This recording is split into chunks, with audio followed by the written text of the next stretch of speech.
na sa Samar para mabisita ang isang family-friendly na kuweba na may natatagong ganda.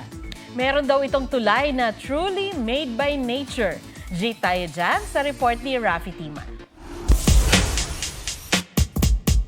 Sino mag-aakalang may ganito pala sa Samar?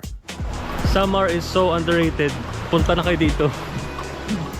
Welcome sa mga kuweba at natural bridge ng Sohoton. Matulala sa rock formations at limestones. Look at that.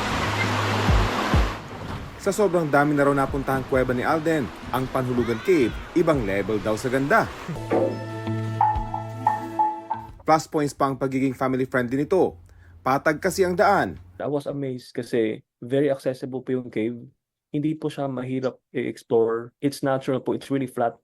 So, para ka lang naglalakad sa museum while na-appreciate mo yung rock formations, limestone, yung... May installed spotlights, kaya kita ang stalactites at stalagmites.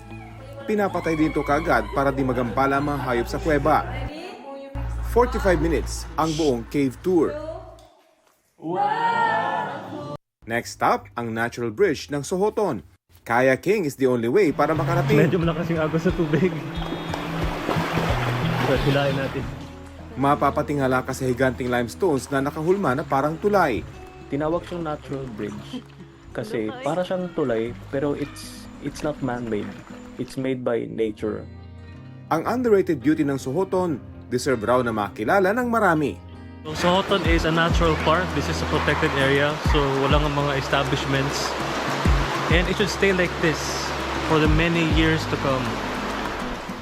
Rafi Tima nagbabalita para sa GMA Integrated News. Huwag magpahuli sa mga balitang dapat ninyong malaman. Mag-subscribe sa GMA Integrated News sa YouTube. Sa mga kapuso abroad, subaybayan nyo kami sa GMA Pinoy TV at sa www.gmanews.tv.